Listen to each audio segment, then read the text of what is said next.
नमस्कार। आज एक और दूसरी घटना के साथ मैं आपके सामने उपस्थित हूँ, जो मेरे एसएसपी अलीगढ़ के कार्यकाल के मध्य घटी थी। ये कोई क्राइम की घटना नहीं थी। क्राइम का मतलब हार्ड क्राइम, हत्या, लूट, किडनैपिंग, बलात्कार, इस तरह की नहीं थी। लेकिन केस बड़ा मज़ेदार था, बड़ा क्लासिक था। 6 मार्च 2018 को दिल्ली के साहिबाबाद निवासी मोहम्मद यूसुफ और उनके साले इकबाल, ये दोनों मेरे कार्यालय में सामान्य एप्लीकेशन देने वाले या सामान्य पीड़ित कह लें या सामान्य प्रार्थी के रूप में मेरे कार्यालय में आए। मैंने पूछा, बताइए कैसे आना हुआ, कोई एप्लीकेशन? बोले साहब एप्लीकेशन तो नहीं लाया हूँ, लेकिन एक बात समझने के लिए, जानने के लिए आपके पास आया। मैंने कहा मुझसे जानने के लिए? आप बताएं, पुलिस का कोई काम है आप ऐसे उसे पूछ लेते। इसी ऑफिस में एसपी सिटी, एसपी क्राइम बैठते हैं, उनसे पूछ लेते हैं। उन्होंने कहा नहीं सर, बात कुछ और है, मैं डीएम साहब के यहाँ से आ रहा हूँ। मैंने कहा बताइए क्या बात है। उन्होंने कहा साहब एक आईएएस अधिकारी हैं और मेरे साले इकबाल की एक 9.5 बीघे ज़मीन है टप्पल रोड में, खैर में, जिसमें कई सालों से कुछ लोगों ने अतिक्रमण कर रखा है, कब्जा कर रखा है। एक उसमें मार्केट लगवाते हैं वो लोग। लाख कहने के बाद भी वो हमारे ज़मीन से कब्जा नहीं छोड़ रहे हैं। मैं बहुत परेशान हूँ और इसी सिलसिले में मेरे जानने वालों ने मेरी मुलाकात एक सीनियर आईएएस अफसर से कराई। मैंने उनको अपनी समस्या बताई। उन्होंने कहा बिल्कुल ठीक है, हो जाएगा, मैं अभी डीएम और एसएसपी दोनों से कह देता हूँ, हो जाएगा। हम लोगों ने अपनी तरफ से उन्हें 5 लाख रुपए दे दिए। मिलने गए थे, पहले वो मना करते रहे, फिर उन्होंने 5 लाख रुपए रख लिए और मेरे सामने ही पहले एसएसपी से बात की, फिर डीएम से बात की। हम लोगों के सामने बात हुई थी, हम लोग बहुत खुश हुए। फिर उन्होंने कहा देखो इसमें एसएसपी का काम उतना नहीं है जितना डीएम का है, चूँकि ज़मीन का मसला है। मैंने डीएम को कह दिया है किसी को भेज के उसकी नाप जोख करा लेंगे, और फिर अगर वो लोग नहीं मानते हैं तब कप्तान को कह दिया है वो इंस्पेक्टर से बात करके और ये तुम्हारा काम करा देगा। मैंने उनसे अप्रॉक्सीमेट डेट पूछी, उन्होंने एग्जैक्ट डेट बताई कि फ़लाँ तारीख की बात है और फ़लाँ टाइम पे हम उनसे दिल्ली में मिले थे। कहाँ पे मिले थे? बोले साहब ऑफिस में नहीं, हम लोग एक गेस्ट हाउस में मिले थे। किसी कंपनी का गेस्ट हाउस बताया उन्होंने, किसी कंस्ट्रक्शन कंपनी का गेस्ट हाउस था। और ये बात बताई कोई 6 महीने पहले की। मैंने कहा फिर क्या हुआ? तो उन्होंने कहा करीब 4 महीने बीत गए, तो फिर मैंने उनसे बात की। जो नंबर उन्होंने दिया था, उनका पीएस, उनका प्राइवेट सेक्रेटरी उठाता है या उनका अर्दली उठाता है वो नंबर। उन्होंने मुझसे बात की और ये कहा कि आप परसों अलीगढ़ आइए। अलीगढ़ में जो सरकारी गेस्ट हाउस है नुमाइश मैदान में, मैं उसी में आपसे मिलूँगा और अब की बार तुम्हारा काम हो जाएगा, काम के लिए परेशान मत हो। इस बात पे यकीन करके हम लोग अलीगढ़ का नुमाइश ग्राउंड, जो अलीगढ़ से जो लोग परिचित होंगे, बहुत बड़ा एक ग्राउंड है जिसमें हर साल अलीगढ़ की नुमाइश लगती है, बहुत ही फेमस नुमाइश है। मेरे भी कार्यकाल में 2 बार अलीगढ़ की नुमाइश हुई थी। हम लोग वहाँ पहुँचे, काफ़ी देर तक वहीं बाहर वेट करते रहे। उसके बाद फिर उनकी गाड़ी आती हुई दिखाई दी, सफ़ेद रंग की एम्बेसडर कार, नीली बत्ती लगी हुई, आगे एक ड्राइवर और एक अर्दली बैठा हुआ, हाथ में बड़ी ढेर सी फाइलें लिए हुए अर्दली, जिसमें उत्तर प्रदेश सरकार और इस तरह के तमाम फाइल के फोल्डर्स ट्रांसपेरेंट कागज़ से बाहर से ही दिखाई देते थे। हम लोग उनके पीछे पीछे पोर्टिको में जाकर खड़े हो गए।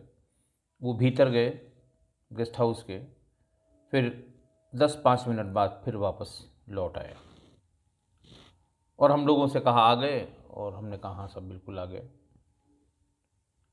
तो उसी गेस्ट हाउस के बरामदे में जो सोफ़े रखे हुए हैं, उसी सोफ़े, बोले आओ आओ अच्छा बात करते हैं, वहीं सोफ़े पर आकर बैठ गए और फिर कहने लगे कि अरे आज के नए ये आईएएस और आईपीएस, इनका बहुत दिमाग ख़राब है, मैंने तुम्हारे सामने ही कह दिया था और पता नहीं मैं भी फिर बात करता हूँ।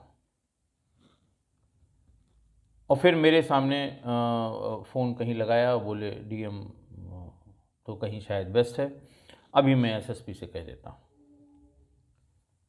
और फिर सर बात की उन्होंने, और मैंने कहा कौन था एसएसपी? बोले सब 3-4 महीने पहले की बात है, आप ही एसएसपी थे। और उन्होंने फ़ोन पे बात की, थोड़ी तल्खी से भी बात की कि एक छोटा सा काम बताया तुमने, जेन्युइन काम और नहीं कर रहे हो, ये है वो है, दुनिया की बात मेरे सामने ही उन्होंने की।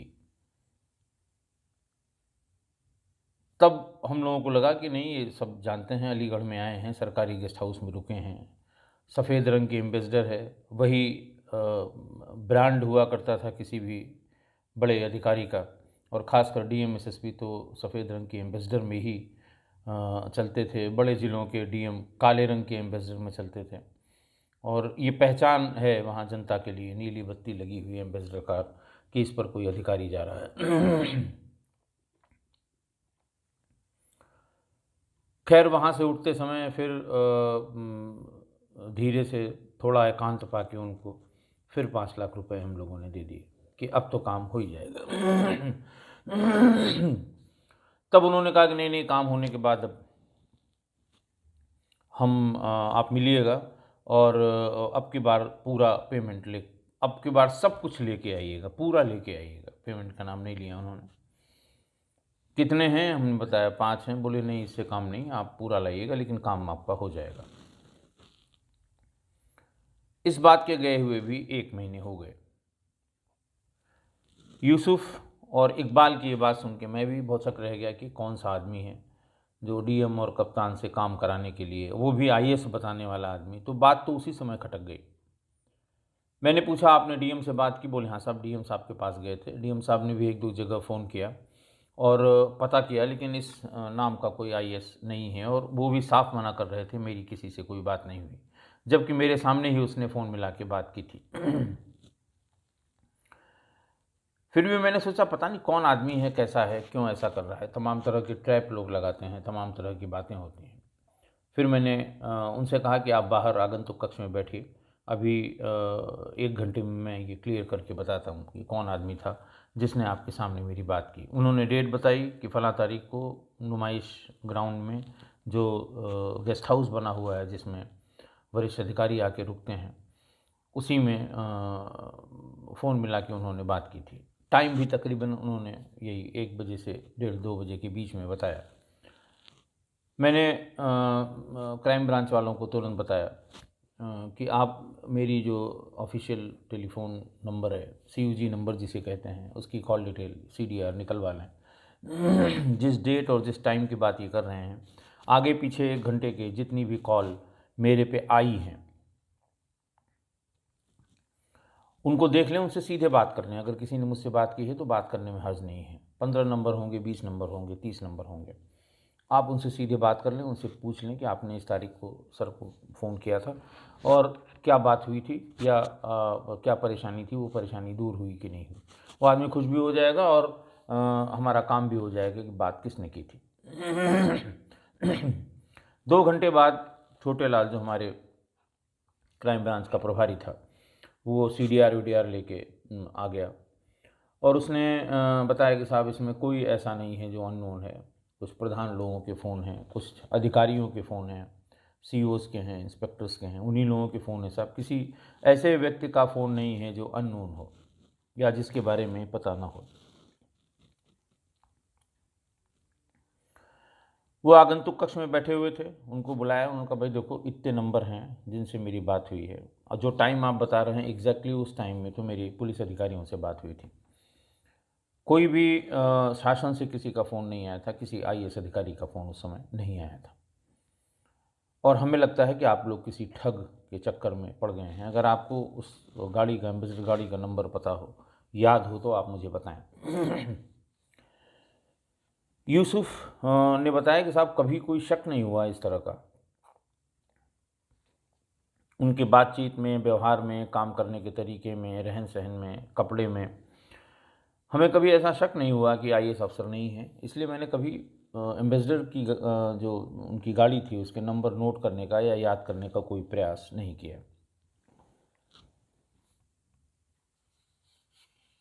बात मेरी समझ में आ रही थी कि ये बिल्कुल शुद्ध रूप से ठगी का मामला है और ये किसी ने अपने आप को फर्जी आईएएस अधिकारी बताकर और यहीं अलीगढ़ में हमारी नाक के नीचे ही किसी को ठग रहा है।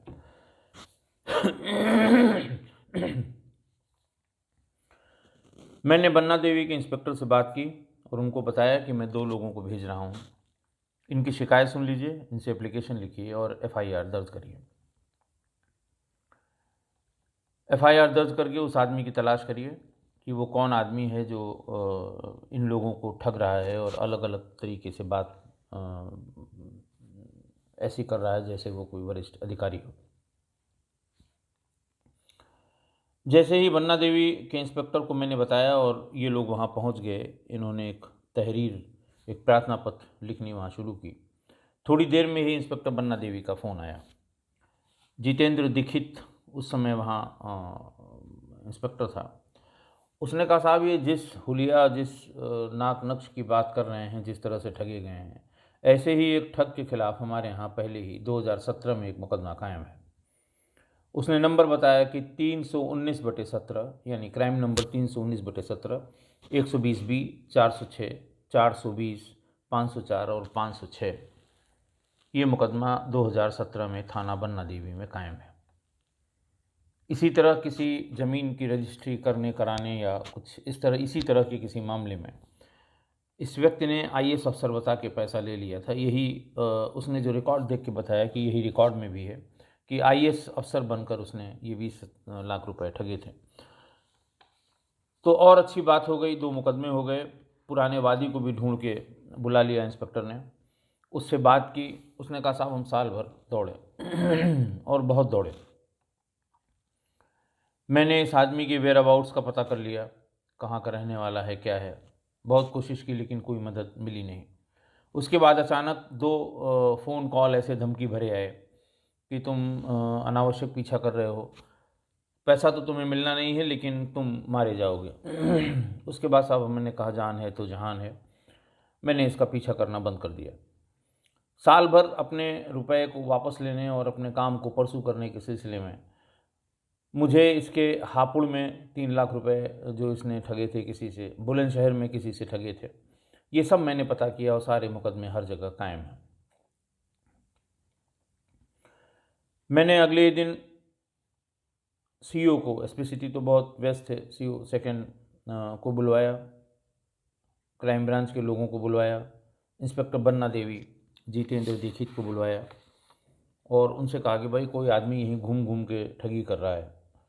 4 महीने पहले यहीं अलीगढ़ में आके उसने पैसे ले लिए किसी से, अपने को आईएएस बता रहा है, इससे बहुत बदनामी होती है। और अनावश्यक पब्लिक तो ये समझती है कि साहब ये आईएएस अफसर हैं, इनको पैसा दे दिया, हमारा काम हो गया। इन्होंने एसएसपी से बात की, हो सकता है इन्होंने एसएसपी को भी पैसा दे दिया हो, इन्होंने डीएम से बात की, हो सकता है उनको भी पैसा दे दिया हो। पब्लिक को तो इसी इम्प्रेशन में रहती है और तभी वो मान के चलती है कि मेरा काम चल जाएगा या मेरा काम हो जाएगा, अब मैंने सही जगह सही आदमी से अप्रोच कर ली है।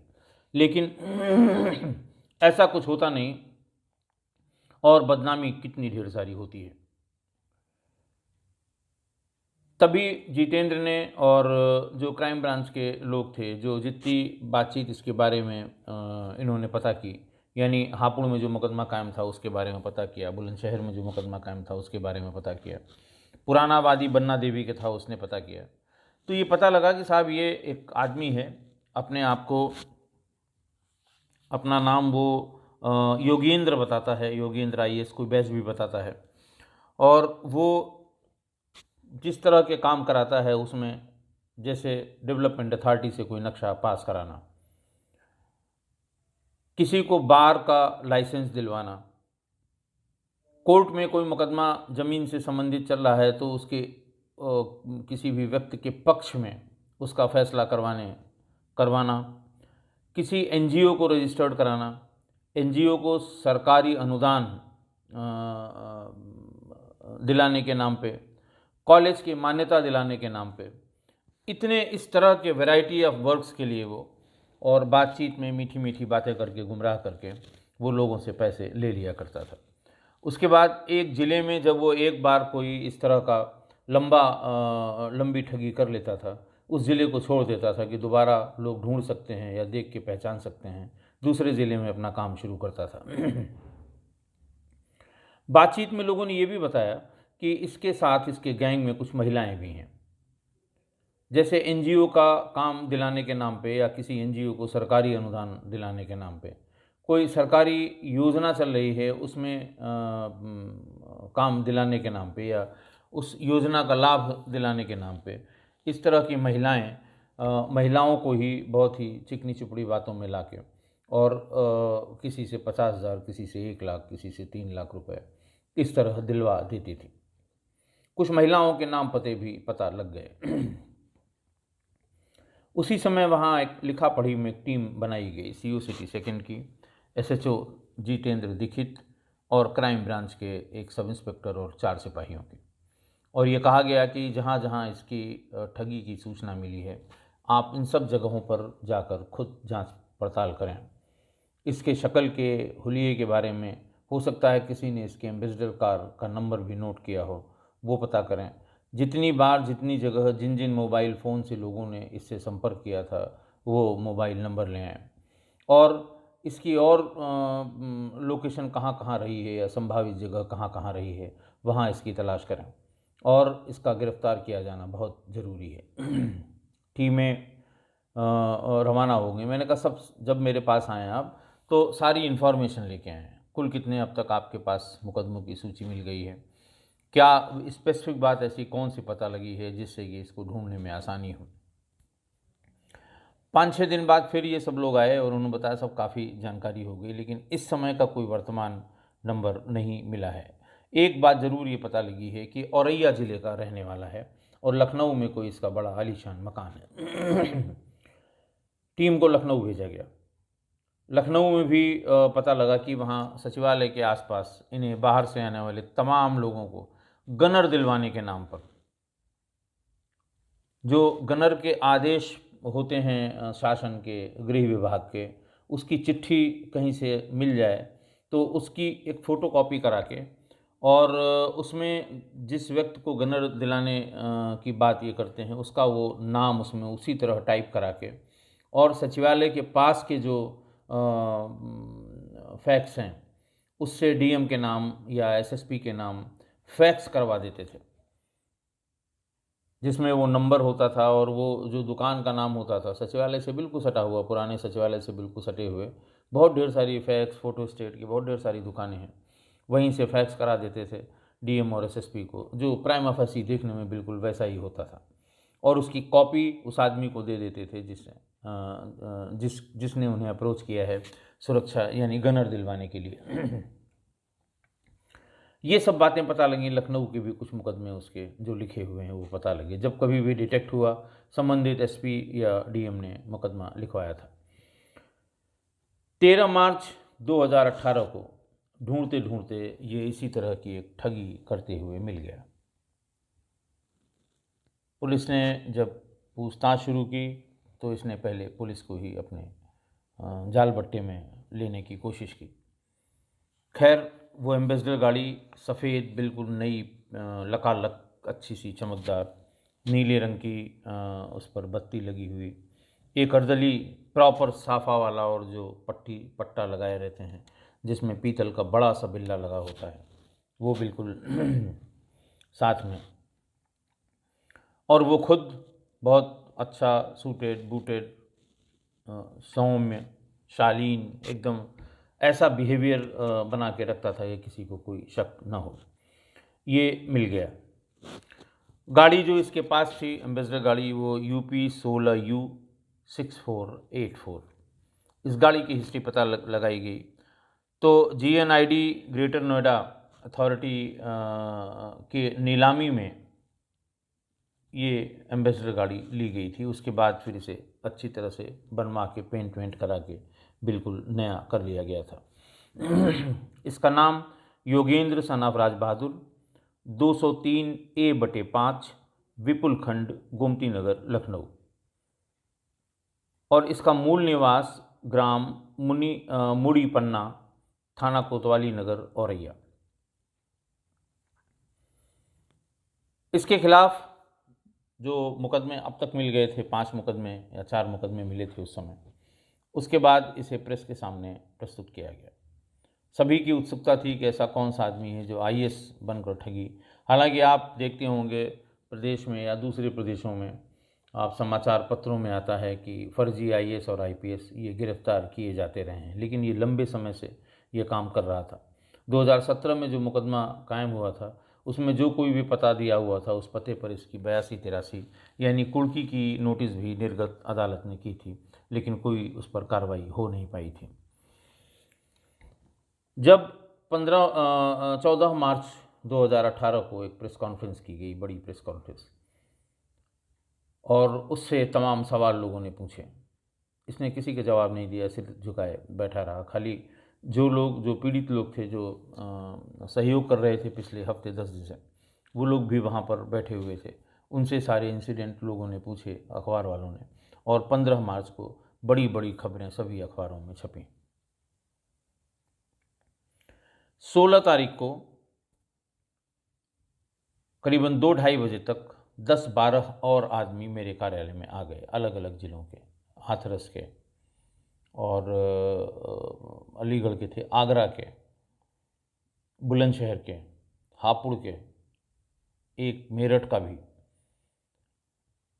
इसकी फ़ोटो देख के बहुत सारे लोग आ गए और सब ने FIR करा रखी थी। FIR की कॉपी लोगों के पास थी।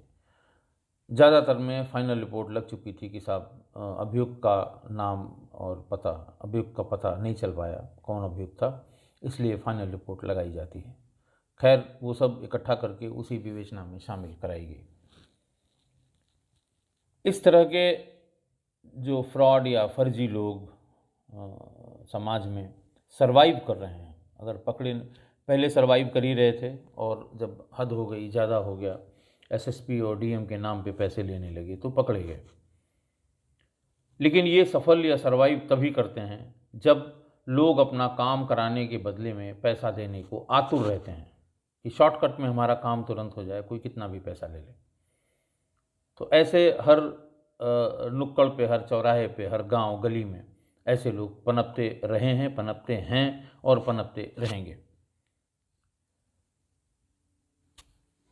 कुछ तो ये अननोन हैं जो जिनका बाद में पता नहीं लगता, और कुछ नोन होते हैं जिन्हें दलाल कहते हैं। हमारे उत्तर प्रदेश पुलिस में सभी थानों में बाहर लिखा हुआ मिलेगा, दलाल प्रवेश वर्जित है।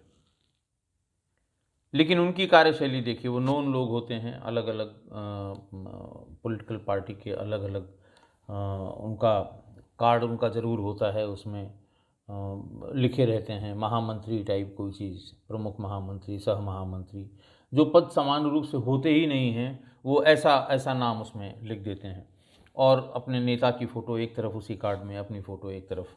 बाहर गाड़ी में ले आते हैं लोगों को, अभी मैं तुम्हारा काम करा देता हूँ, चल रहा हूँ CO से बात करने, इंस्पेक्टर से बात करने या SSP से बात करने, और भी वरिष्ठतम लेवल पर भी झटका मार देते हैं वो कि चलो मैं वहाँ से काम करा देता हूँ। उन लोगों को गाड़ी में बाहर छोड़ देते हैं, खुद भीतर जाते हैं, आगंतुक कक्ष में बैठ जाते हैं, और अगर वो जो मिलवाने वाला जो अर्दली या सिपाही या टेलीफोन ड्यूटी होता है, वो उनसे पूछता भी है कि साहब स्लिप लिख दीजिए, साहब मिल रहे हैं, अगर अभी नंबर आ गया तो आप भी मिल सकते हैं। अगर मान लिया जिद कर ही ली तो एक स्लिप लिख देते हैं, नमस्कार कर लेते हैं कि साहब बहुत दिन से मैं आपसे मिला नहीं था, इधर लखनऊ की तरफ आया तो सोचा हाल चाल लेते चलूँ, सिर्फ इतना कह के बाहर आ जाएंगे। और बाहर जो आदमी बैठा हुआ है अपने काम कराने के लिए, जिसको वो ले के आए हैं, वो आते ही झपट के पूछेगा क्या हुआ साहब, बात हुई? उनका हाँ हाँ बात हो गई। बात हो गई, चिंता की कोई बात नहीं, उन्होंने कहा है, फ़ोन भी कर दिया है, तुम्हारा काम बिल्कुल ठीक हो जाएगा। चार्जशीट लगनी हो, फाइनल रिपोर्ट लगनी हो, कब्ज़ा दिलाना हो, इस तरह के जो भी काम जिस अधिकारी से संबंधित हैं वो बता देते हैं।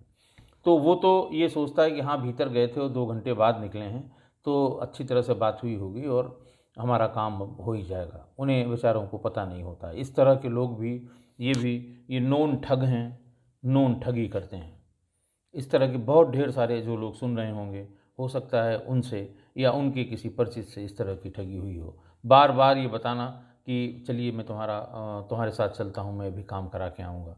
अधिकारियों के यहाँ घुस जाना, वहाँ खाली नमस्कार करके, हाल चाल लेके, किसी की शिकायत करके, किसी की सिफारिश करके वहाँ से चले आना। लेकिन काम जो है वो काम की कोई बात वहाँ नहीं हुई है और उसके बदले में वो पैसा ले लेते हैं। तो हम जब तक अपने आप को, अब वो अपने आप को आईएएस अफ़सर बताकर जाने कितने ज़िलों में ठगी करता रहा।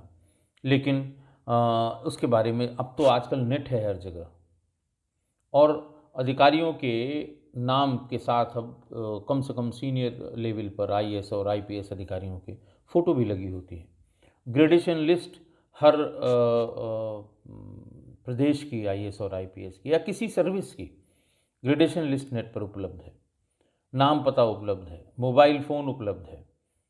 आप किसी से मिलने से पहले, आप किसी को अपना काम बताने के पहले, आप किसी को इतना पैसा देने के पहले, आप एक बार उस पर भी देख लें कि इस नाम के, इस पद के कोई अधिकारी हैं कि नहीं हैं। उसमें उनके बारे में क्या उल्लेख किया हुआ है, उसको क्रॉस चेक कर लें, किसी से भी क्रॉस चेक करा लें।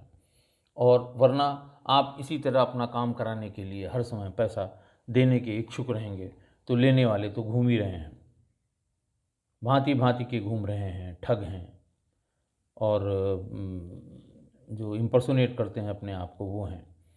तो इसलिए ये सावधानी की ज़रूरत है, क्योंकि सावधानी हटी दुर्घटना घटी। आज के लिए बस इतना ही। बहुत बहुत धन्यवाद।